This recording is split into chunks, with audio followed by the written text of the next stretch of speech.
Yo voy a leer un pasaje que lo leímos ya en otra ocasión y lo voy a continuar leyendo hasta que lleguemos al final de esta serie, cuando sea que el Señor nos permita llegar al final de esta serie. Ya vamos por la número 7 en el misterio del perdón y me parece que todavía nos va a quedar un poquito más, porque ahora vamos a entrar en algo que no estaba planificado en el proyecto, pero que tenemos que hablar. Así que leo en el libro de Lucas capítulo 23, verso 26 al 43. Y dice la palabra del Señor, comenzando en el 39, y uno de los malhechores que estaban colgados le injuriaba diciendo: si tú eres el Cristo, sálvate a ti mismo y a nosotros. Yo podría preguntar, sin interpretar nada, yo podría preguntar que quizás nuestra nación está haciendo la pregunta o está diciendo: Señor, si tú eres el Cristo, sálvate a ti mismo y sálvanos a nosotros también. Salva a esta nación. Sálvanos. De alguna forma. Respondiendo el otro, le reprendió diciendo: ¿ni aún temes tú a Dios estando en la misma condenación? Nosotros, a la verdad, justamente padecemos porque recibimos lo que merecieron nuestros hechos, mas ningún mal hizo. Y Jesús dijo: acuérdate de mí cuando vengas en tu reino. Entonces dijo a Jesús, acuérdate de mí cuando vengas en tu reino. Entonces Jesús le dijo: de cierto te digo que hoy estarás conmigo en el paraíso. Te damos gracias, Señor, por tu palabra. Permite que podamos ser fieles a tu palabra. Que en esta mañana, Señor, declaremos claramente, proféticamente aún, lo que tú vas a compartir con nosotros. Y pido que en el nombre de Jesús haya el comienzo de salud espiritual en el día de hoy. Amén. Una de las cosas que yo he tenido a través de mi vida es que el Señor a mí no me dio muchos dones. No me dio muchos dones. Yo no puedo cantar, yo no puedo bailar y no puedo pedir que baje fuego del cielo. Pero yo no estoy resentido por eso. Uno es lo que uno es porque uno descubre quién uno es en su persona delante de Dios y en relación con otras personas. Yo estoy agradecido de Dios por el don que sí me dio. Y el don que el Señor me dio fue que me dio una buena mente. Yo puedo analizar situaciones y declaraciones de la gente y las puedo oír y analizarlas bien rápido. Por alguna razón, si alguna persona me menciona una frase, una idea, una historia, una situación, yo puedo tomar lo que me dicen y puedo identificar cuál es el problema, cuáles son las circunstancias y empezar a buscar una solución casi inmediatamente. En muchas ocasiones, cuando yo hablo con personas en consejería, les digo: dame un par de semanas, un día más, cuando nos reunamos la próxima ocasión, yo comparto contigo algunas ideas de cómo esta situación se puede resolver. Pero la mayor parte de las veces yo hago eso porque quiero respetar una idea que tuve hace muchos años atrás, cuando un pastor me dijo: nunca hagas decisiones rápidas acerca del pueblo de Dios. Y entonces pues tardo.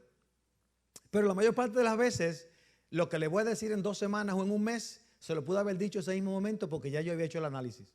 Y casi nunca cambia. A veces esto es un poquito diferente cuando tiene que ver con la Biblia. Cuando estoy buscando la Biblia, como estoy tratando de discernir el carácter de Dios a través de eventos físicos, se me hace un poquito más difícil porque el carácter de Dios es algo espiritual que va más allá de la historia que estamos leyendo. Y se puede complicar la situación un poquito más. Y entonces, en ese sentido, cuando estoy estudiando la Biblia, necesito más tiempo para ver dónde está el carácter de Dios y cómo es que yo puedo empezar a responder al carácter de Dios. Yo le estoy diciendo esto porque hace muchos años yo comencé a pensar acerca del problema que hay en los Estados Unidos. En los años 80, cuando yo estaba en la ciudad de Chicago, yo vivía en una esquina, ahí cerca de la esquina de California y Armitage. Un hermano que estaba en Chicago, ¿sabe dónde queda eso? Cerca de California y Armitage. Mi casa en sí quedaba en la esquina de Fairfield Avenue y Cortland Avenue, donde estaba la iglesia de nosotros, que queda ahí al cruzar de California y Armitage. Y alrededor de nosotros habían 4 o 5 pandillas callejeras, mayormente de jóvenes puertorriqueños, jóvenes latinos, puertorriqueños, donde estaba el grupo latino. Ahí estaban los Latin Kings, estaban los Imperial Gangsters, estaban los Latin Disciples, estaban los Latin Cobras, porque estaban los cobras que eran negros. Entonces, dentro de esa área, nosotros prácticamente todas las noches escuchábamos tiroteos. Y en un espacio de menos de 5 años, yo participé o asistí en 23 funerales de jóvenes en esa área. Esos fueron los que yo asistí. No estoy diciendo que hubieron más, pero lo más seguro hubieron más. Y cuando íbamos a los funerales, una de las cosas que se veía era que si el joven que había muerto pertenecía a los Imperial Gangsters, todos sus compañeros estaban vestidos con sus camisas rosadas y sus chaquetas, guardando el lugar para que no fuese a venir algún otro ataque en el sitio. O si eran los Latin Kings, usaban sus camisas amarillas, porque cada cual tiene sus diferentes colores. Y entonces los Latin Disciples usaban un azul claro en sus camisas. Y yo me acuerdo de toda esa situación y comencé a preguntarme a qué se debe que estos jóvenes puertorriqueños todos se estén asesinando en las calles. Y era fácil decir que se estaban asesinando por causa de las drogas o por causa de la falta de educación o por causa de que querían tener control sobre una situación o una área, y eso daba como una explicación al problema, pero yo no estaba satisfecho con esa explicación. Y a veces me encontraba con los estudiantes o con los jóvenes en la esquina de las calles y trataba de hablar con ellos. Y me acuerdo de un par de conversaciones que tuve con un grupito pequeño que se sentaba enfrente de la puerta de nuestra iglesia. Eran como 6 o 7. Y cuando estábamos hablando, dice, nosotros sentimos que no pertenecemos a nada excepto a nuestra propia pandilla. No pertenecemos a la escuela donde la mayor parte son negros porque nosotros no somos negros. No pertenecemos a las escuelas donde la mayor parte son blancos porque nosotros no somos blancos. Y no hay escuelas donde la mayor parte sean puertorriqueños. Y esa conversación me dio a mí la idea y la curiosidad de que aquellos jóvenes con apellidos hispanos, puertorriqueños, latinos, no tenían una identidad definida. No pertenecían a Chicago, donde vivían. No pertenecían a Puerto Rico, de donde salieron sus antepasados. Hablaban el español a medias y el inglés mezclado con Spanglish. Eran proficientes en sus actitudes y sus vidas, pero estaban sin una identidad definida.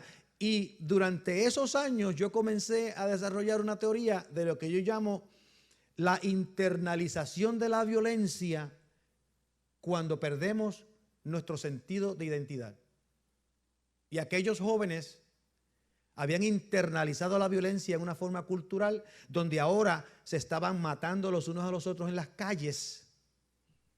¿Sabe por qué? Para defender el color de su pandilla callejera y la esquina donde ellos tenían control. Pero el problema era que habían perdido su identidad. El problema era que no sabían quiénes eran. El problema era que no cabían en ningún sitio, no sabían quiénes eran, no sabían de dónde venían, no sabían para dónde iban. No podían regresar a Puerto Rico porque ellos no pertenecen allá, no podían quedarse en Chicago porque no pertenecen allá. Entonces lo único que los identificaba era la esquina donde estaban controlando y los colores con los que se identificaban. Y esa identidad ellos le van a proteger y le van a defender con sus vidas. Más tarde, el Señor me da la oportunidad de estar en el ejército y descubrir el proceso de las heridas espirituales. Y cómo las heridas espirituales impactan a la gente. Cómo las heridas espirituales dañan el sentido de individualización de la persona, el sentido de la dignidad de la persona, le roban a la persona la capacidad de tener relaciones íntimas saludables con otras personas, ya sea con los padres, con los hermanos, con los vecinos, o inclusive en muchas ocasiones cuando se casan no pueden tener una relación saludable porque su mecanismo de intimidad está dañado.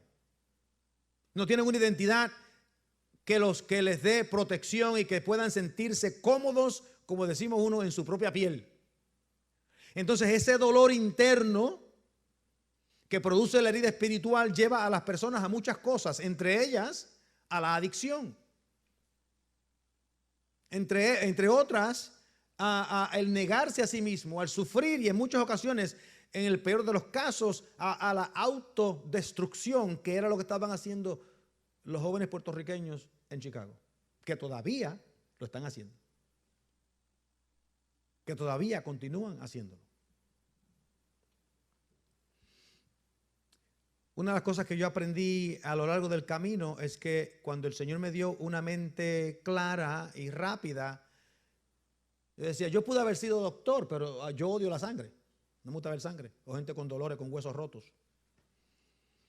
Yo quizás pude haber sido abogado, fiscal, pero a mí no me gusta ni siquiera pensar en poder poner a una persona inocente en la cárcel, mucho menos a la pena de muerte.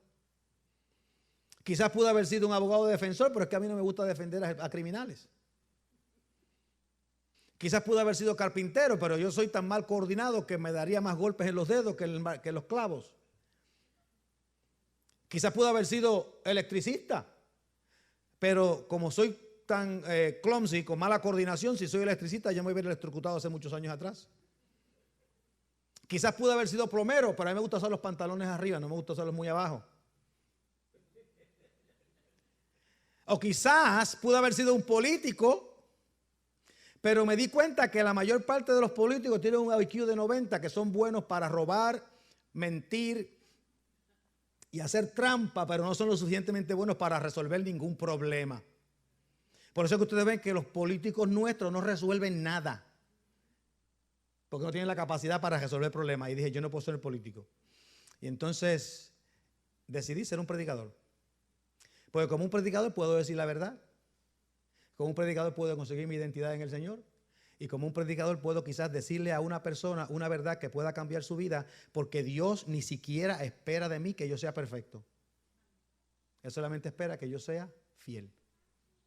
Y les estoy hablando de esto en este sentido porque nosotros todos en una forma u otra quizás hayamos visto o experimentado alguna herida espiritual que nos ha impactado nuestra identidad, y yo he vivido por eso, pero mi identidad como predicador del evangelio ha clarificado un sinnúmero de cosas que me permite relacionarme con gente como gente.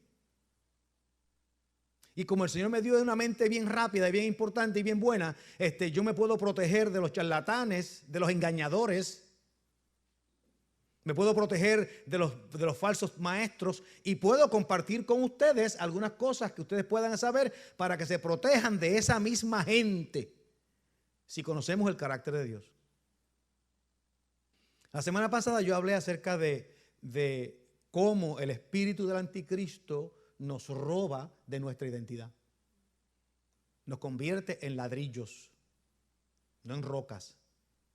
Cómo el espíritu del anticristo perturba quiénes nosotros somos. Y cuando los convierten en ladrillos y cuando los convierten en una situación donde nosotros ya no tenemos una propia identidad, somos susceptibles a ser engañados. Me acuerdo cuando estaba en el ejército en los años 70, recibimos una información de que a lo mejor podíamos, la división de nosotros, algún batallón de nosotros, tener que ir a Guyana en una emergencia, porque había habido una masacre de más de 900 personas en un grupo con Jim Jones. Y ese grupo cometen suicidio, algunos son asesinados, más de 900 personas, porque todos creían que eran ladrillos, controlados y manipulados por un hombre sin escrúpulos. Y nosotros hemos visto todo ese tipo de injusticias a través de la vida. Pues la experiencia de Chicago, la experiencia de Guyana, la experiencia del ejército y la experiencia de predicador me ha llevado también a cuestionarme qué es lo que está ocurriendo con nosotros en los Estados Unidos como nación. Y yo tengo la idea, la impresión de que los Estados Unidos como nación ha estado viviendo con una contradicción irreconciliable desde que fue fundada. Una contradicción irreconciliable. Y una contradicción irreconciliable es precisamente lo que produce una herida espiritual que no sana. Y a menos que se reconcilie la contradicción, que haya una forma de reconciliar la contradicción, no vamos a poder vivir los unos con los otros. Esa contradicción tuvo un momento extremadamente crítico en el año 1860 al 65 con la guerra civil. 650,000 hombres mueren en la guerra civil porque esa contradicción no se podía resolver pacíficamente. ¿Cuál es la contradicción? ¿Cuál es la contradicción? La contradicción es que cuando se declara la independencia de los Estados Unidos, ese documento dice: todos los hombres son iguales porque fuimos creados a la imagen de Dios. Todos los hombres son iguales porque fuimos creados a la imagen de Dios. O podemos decirlo de esta manera: todos los hombres tienen el mismo valor intrínseco como ser humano porque fuimos creados a la imagen de Dios. Esa es la declaración profética que se da en la Declaración de la Independencia. Y al mismo tiempo habían hombres y mujeres siendo esclavizados, tratados como inferiores. No estamos echando culpa a la historia, estamos diciendo cuál es la herida espiritual. La herida espiritual es la contradicción entre lo que se creía que era verdad, somos todos creados a la imagen de Dios iguales, y la realidad donde había unos que no eran tratados como iguales. Déjenme ilustrar eso de otra manera. Un niño de 10 años vive en su casa. Ese niño de 10 años sabe que su papá es su protector. Él lo sabe. A él no tienen que decírselo. Cuando tiene miedo, corre para su papá. Cuando alguien lo amenaza, corre para su papá. Cuando tiene una necesidad, corre para su papá. Porque él sabe que su papá es su protector.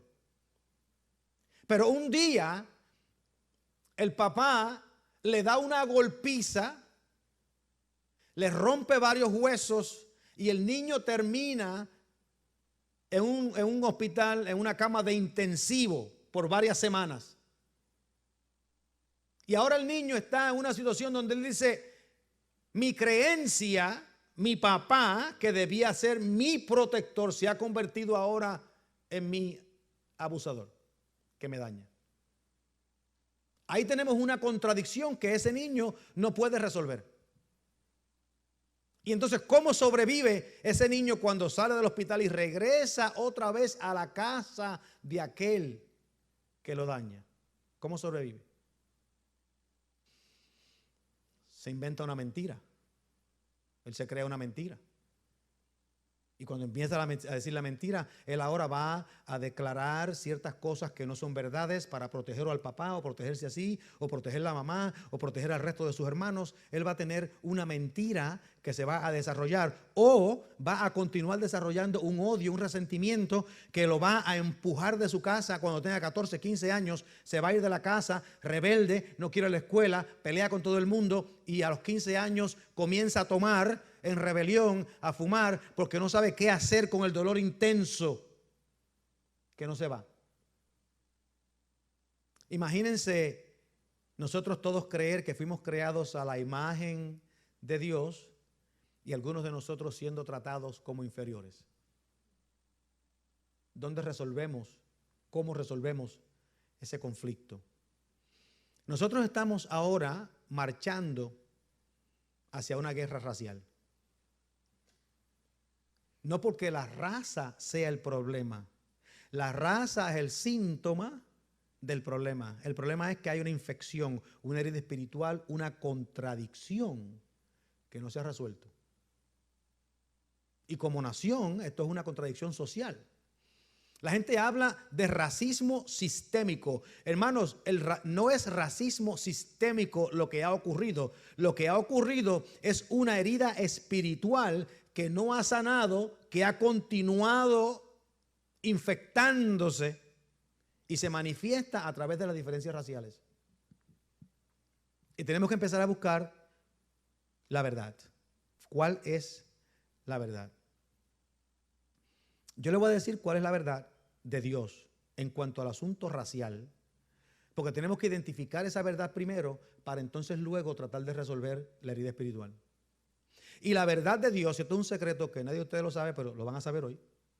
La verdad de Dios es esta: a Dios no le importa el color de su piel, aunque a usted le importe. A Dios no le importa el color de su piel, aunque a usted le importe. Y yo sé que nosotros estamos teniendo un problema en los Estados Unidos hoy porque estamos midiéndonos los unos a los otros, basándonos en el color de la piel y no basándonos en el problema real. ¿Cuál es el problema real? Hay una contradicción entre la promesa de lo que debemos ser y la realidad de lo que somos. Así que nuestra nación, nuestro pueblo está estancado en medio de un punto ciego que nadie ha podido identificar. Un punto ciego que nadie ha podido sanar. Estamos en un punto ciego donde las soluciones se presentan por un lado, no tienen sentido para el otro lado, y las soluciones que se presentan en otro lado no tienen sentido para el otro lado, porque no sabemos qué es lo que produjo el punto ciego y no sabemos cómo es que el punto ciego nos mueve. Si usted le pregunta a cualquier persona en los Estados Unidos hoy acerca del problema racial, el 99% de la gente en los Estados Unidos dicen: nosotros debemos llevarnos bien, debemos tratarnos bien, debemos tratar a los negros, a los hispanos, a los chinos, a los blancos de la misma manera, no debemos tener preferencia. Todo el mundo diría lo mismo, pero cuando llega al mundo de la práctica, como la herida espiritual está dentro de nosotros, no sabemos cómo funcionar. No sabemos cómo resolver el problema. Y estamos estancados. Estamos estancados porque la persona que cometió el crimen, que cometió el abuso, murió hace 200 años. Y la persona que recibió el abuso murió hace 200 años. Y no podemos resolver un abuso que ocurrió hace 200 años en una relación nueva 200 años después con gente que no estaban envueltos en nada de lo que ocurrió en aquel lugar. Entonces, ¿qué es lo que tenemos que hacer hoy, en la generación de hoy, para nosotros cambiar las circunstancias de lo que ocurrió en aquel tiempo? Algunos proponen más ley y orden. Por un lado, la ley y orden se necesita. Y todo el mundo está de acuerdo que la ley y orden se necesita. Otros proponen reparaciones para la parte de la comunidad negra en los Estados Unidos. El problema con las reparaciones es que ninguna de las personas que viven hoy tuvieron esclavos y ninguno de los que viven hoy fueron esclavos.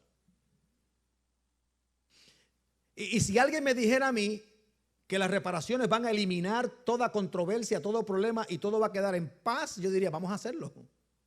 Pero las reparaciones no van a reemplazar nada o a hacer nada, porque el problema no es financiero, el problema no es físico, el problema es espiritual, donde nuestros espíritus han sido rotos y tienen que ser reparados.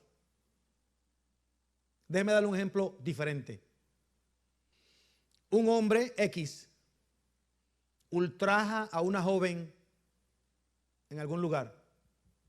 Pasan los años, la joven se va a hacer sus cuestiones, el hombre decide cambiar, decide hacer qué sé yo, se convierte en una persona más o menos decente y en una ocasión se encuentran y el hombre le dice, si yo te comprase una casa nueva, ¿tú me podrías perdonar?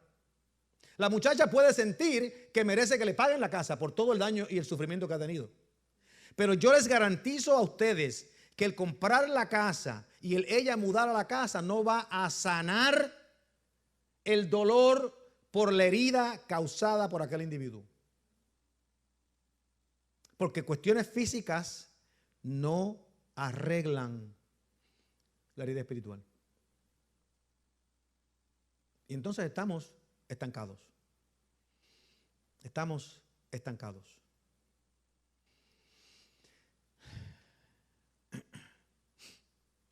Nuestra generación presente, basándonos en la herida espiritual causada por la Declaración de Independencia y la existencia de los esclavos de Estados Unidos en el año 1776, comenzando allá en ese tiempo con la Declaración de la Independencia, tenemos dos opciones. Nosotros o comenzamos a buscar la forma de sanar la herida espiritual como es experimentada hoy, no como fue experimentada por los esclavos, sino como es experimentada hoy. Esa es una opción, tenemos que hacer eso. O envolvemos la nación en otra guerra racial que matará a millones y no resolverá el problema. Porque la naturaleza de las contradicciones irreconciliables es que tienen que resolverse. No podemos vivir con la irreconciliación. No podemos vivir con la contradicción. Tenemos que resolverla. Y si no se resuelve, vamos a terminar en adicción, vamos a terminar en matanza, vamos a terminar en crimen, vamos a terminar matándonos los unos a nosotros, llamándonos Latin Kings e Imperial Gangsters en Chicago.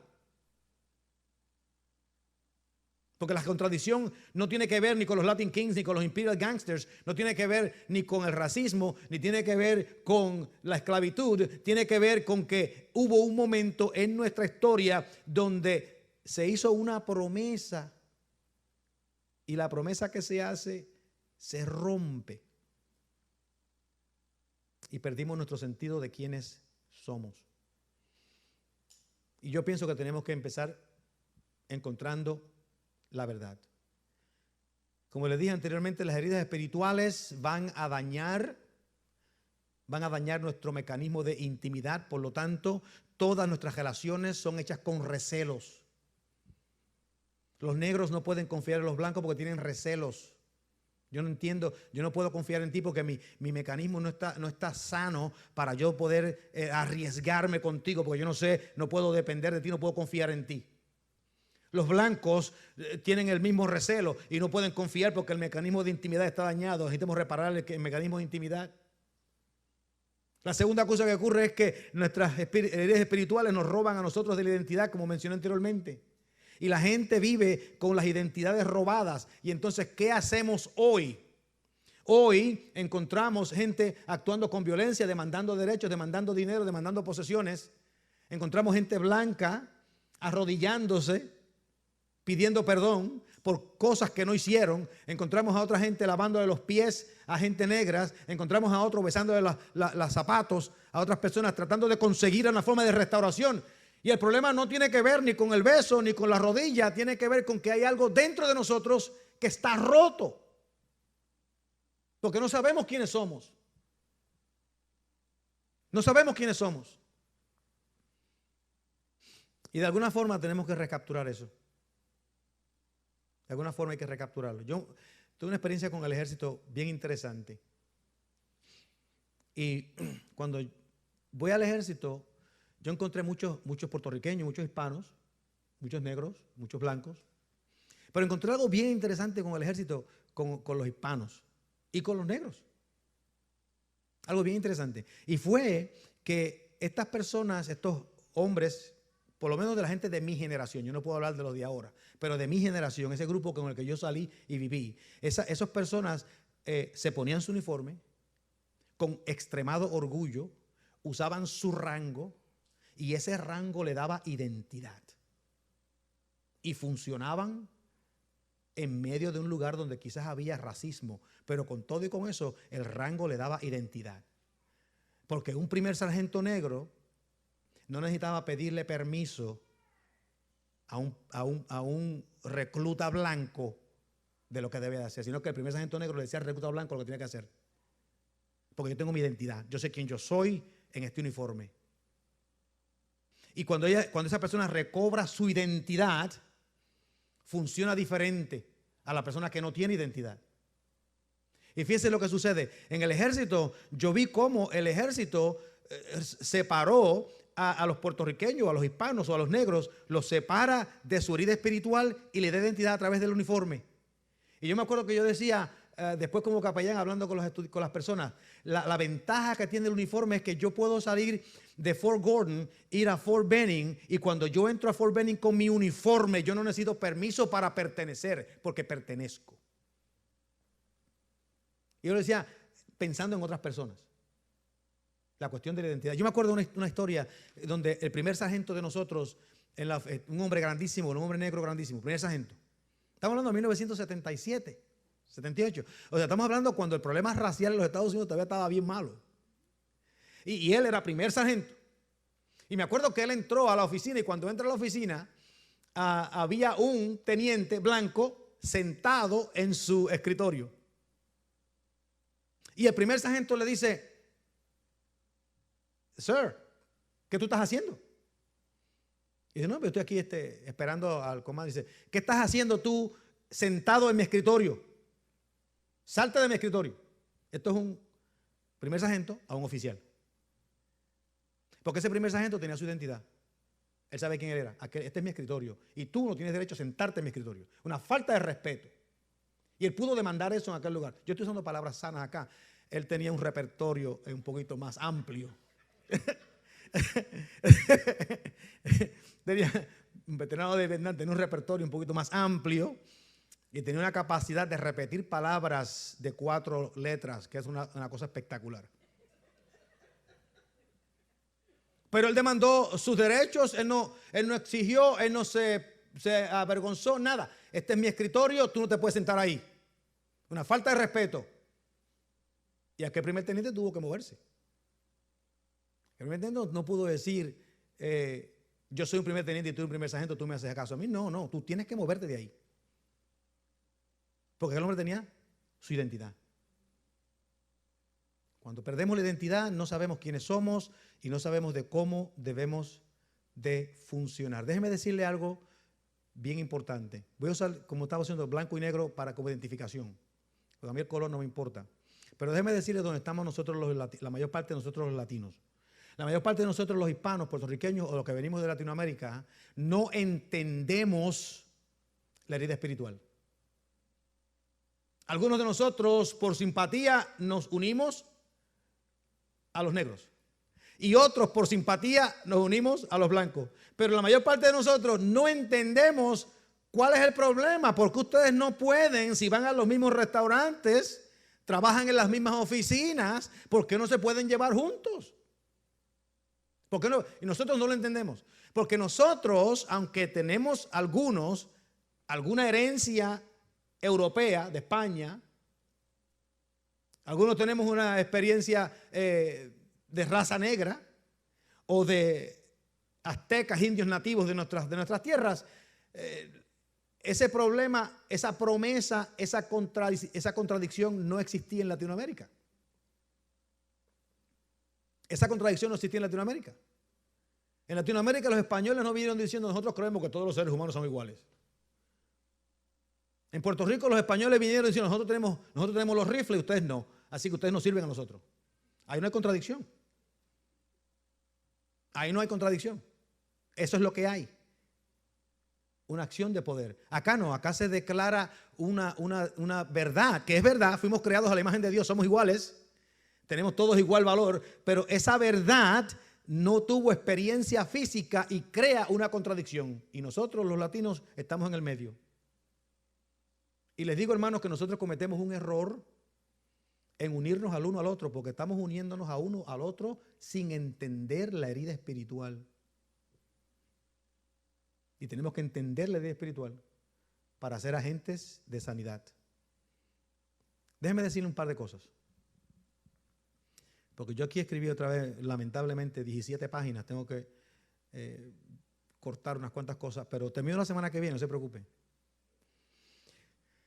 Cuando los blancos hablan en Estados Unidos de igualdad, los negros oyen, otra traición viene de camino. Cuando los negros hablan de traición, los blancos escuchan, esta gente son unos malagradecidos por las bendiciones que han tenido. Ambos están correctos. Los blancos quieren desesperadamente convencer a los negros de que somos iguales y los negros quieren convencer desesperadamente a los blancos de que esa igualdad es una traición, es una falsedad, porque hemos sido maltratados a través de nuestra historia. Y los dos están correctos. Y como la contradicción no se puede reconciliar, las tensiones continúan elevándose. Y continuarán elevándose. Hasta que encontremos la forma de reconciliar la contradicción a como existe hoy. Cada vez que un negro dice que tenemos que reparar por las cuestiones de la esclavitud, el blanco de hoy dice yo nunca tuve esclavos. Cuando el blanco de hoy dice nosotros tenemos que obedecer la ley y el orden, el negro dice es que a mí la ley y el orden nunca me ha protegido. Y nosotros escuchamos el argumento y tratamos de identificar qué es lo que está sucediendo, por qué no entendemos. Y es que estamos hablando de dos cosas que son necesarias, pero que ninguno de los dos la entiende. Porque el punto ciego no nos deja ver lo que la otra persona experimenta y ve. Cuando los blancos explican un incidente donde mataron a George Floyd, dicen eso fue un incidente aislado donde un policía tuvo un encontronazo con un hombre blanco y cometió una injusticia, y a ese policía hay que hacerle justicia a través de la ley. Eso es lo que dice el blanco, que eso es un evento aislado. Pero el negro dice que ese evento aislado ocurre tantas veces que cómo es posible que no sea un patrón. Y los dos tienen razón. Los dos tienen razón porque estamos actuando desde la perspectiva de una herida espiritual que no sana y que no ha sanado. Como ustedes pueden ver, esta herida espiritual es profunda. Como pueden ver, esta es una herida espiritual que en las presentes circunstancias no se puede reconciliar si continuamos hablando de lo que pasó ayer. Si continuamos hablando de lo que pasó antier, no podemos reconciliarla porque no hay forma que nosotros podamos hoy reconciliar las heridas espirituales de 300 millones de personas.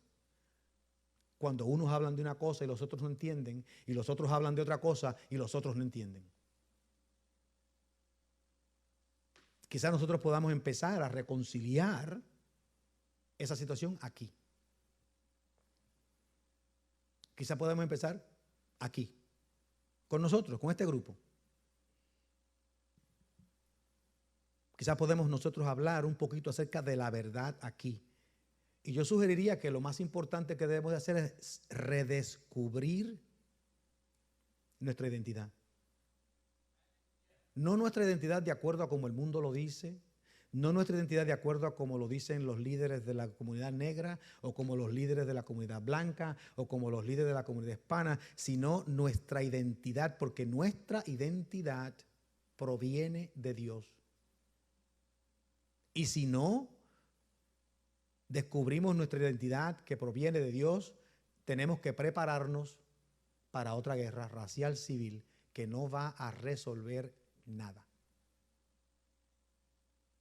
No va a resolver nada. Nuestra edad proviene de Dios.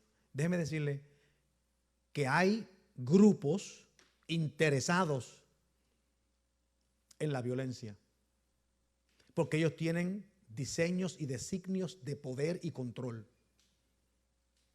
No están interesados en la violencia porque ellos quieren que haya sanidad y reconciliación y armonía donde podamos vivir en una nación en paz. No, no, no. Ellos están queriendo empujar violencia con la intención de crear más violencia para establecer poder.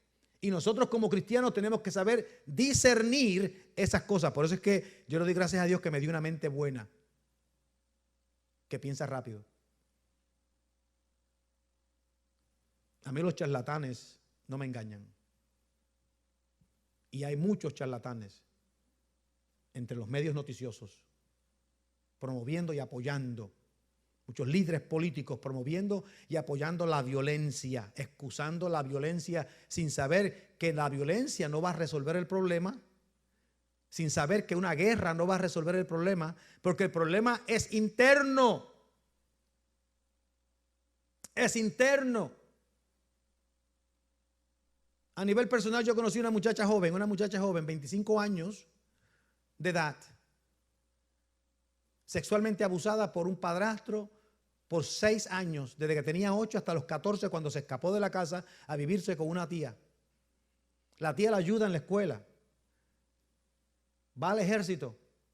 Cuando llega a encontrarse con nosotros, era una alcohólica, porque el dolor del abuso sexual no la había dejado en paz. Sin embargo, como había perdido su identidad y había perdido su capacidad de relacionarse con otras personas, especialmente con hombres, todas sus relaciones con hombres eran sexuales, no podían ser de amistad. Había comenzado a tomar a los 14 años, se había convertido promiscua a los 14 años. Y a los 25 años todavía estaba tomando y siendo promiscua porque no sabía cómo responder a sus circunstancias basándose por aquella herida espiritual persistente y consistente en su propia casa. Y nosotros podemos decirle, ella está tomando porque ella es una sinvergüenza, ella está tomando porque no tiene control, ella está tomando por estas cosas. O ella es promiscua porque sencillamente es una prostituta, es una mujer de la calle, es una sinvergüenza. Podemos añadirle todas las cosas. Pero hasta que entendamos el daño que se le hizo a aquella joven, no vamos a poder reconciliarla. Y ella no va a poder sanar buscando relaciones físicas con otros hombres o tomando. Porque ninguna de las dos cosas resuelve el problema. Y nos dimos cuenta porque en ese grupo particular que vino teníamos 32 personas, 30 varones y dos muchachas. Y nos damos cuenta porque en 10 días del programa, el programa duraba 28 días, pero en los primeros 10 días del programa, aquella joven, que yo no sé ni cómo lo pudo haber hecho, se había envuelto sexualmente con 19 de los varones que estaban allí. En 10 días. 10 días, 19, más de 2 por día. O casi 2 por día. Porque había un desenfreno en su conciencia. No podía sanar. Y nosotros tenemos una nación que no puede sanar. Yo le voy a dar un ejemplo y la semana que viene continuamos, pero voy a dar un ejemplo. Les dije al comenzar que la opinión de Dios con relación a la raza o al color de la piel es que a Dios no le importa el color de la piel. Aunque a nosotros sí. Y ustedes conocen una historia de muchos años atrás, en el libro de Números, capítulo 12. Moisés decidió casarse con una mujer cusita. Uno lee la palabra una mujer cusita y preguntamos qué significa eso. Pues una mujer cusita es una mujer que viene de la tierra de Cus. La tierra de Cus era una forma de identificar a África. Esta es una mujer negra. Moisés se casa con una mujer negra de Cus. Y Miriam, la hermana de Moisés, lo critica de por qué se había casado con ella. Y Dios le dice a Moisés, manda a buscar a Miriam y a Aarón, porque Aarón parece que también se había envuelto en el chisme. Manda a buscar a Miriam y a Aarón, tráemelo para acá a la tienda de reunión, porque tenemos que tener una pequeña conversación aquí.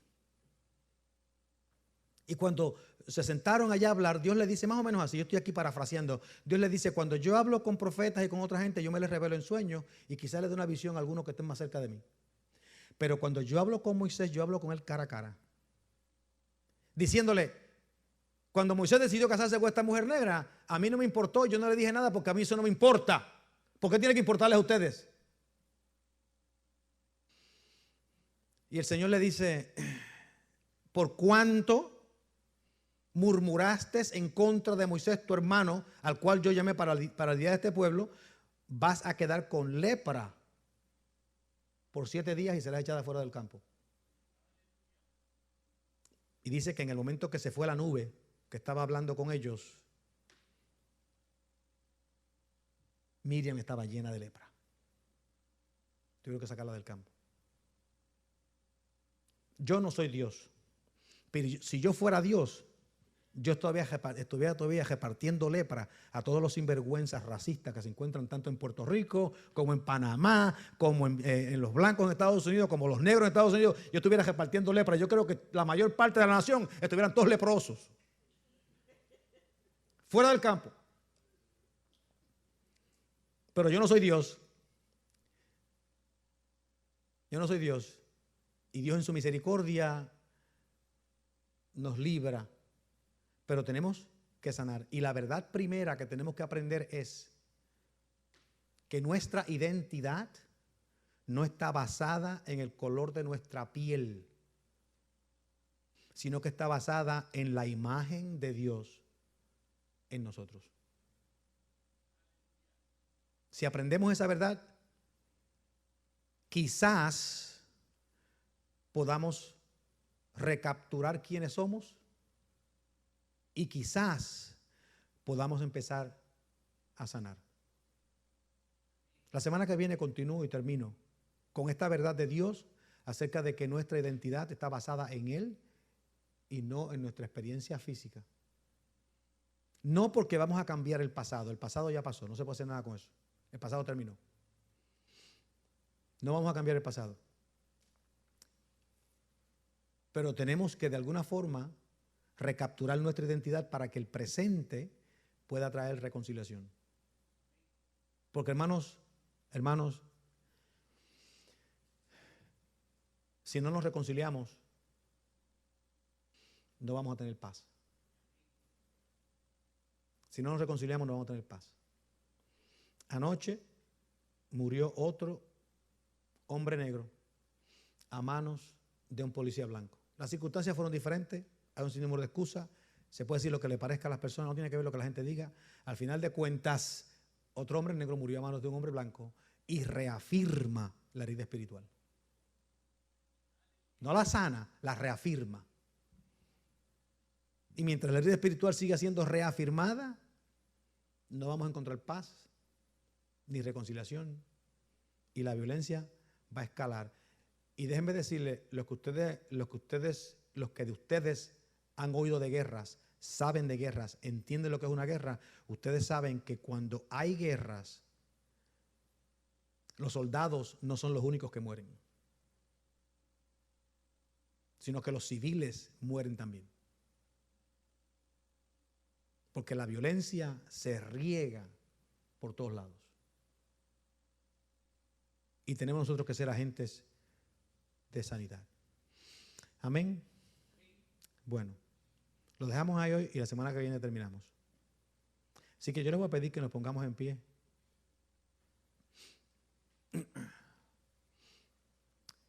Y estuvo un poquito más largo hoy de la cuenta, pero es que realmente estamos en en crisis.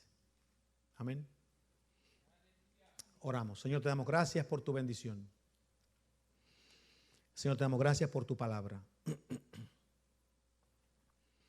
Y te damos gracias que a pesar de las circunstancias en las que nos encontramos, sabemos que hay una solución, que aquí en la iglesia, que la iglesia es un lugar donde hay resolución.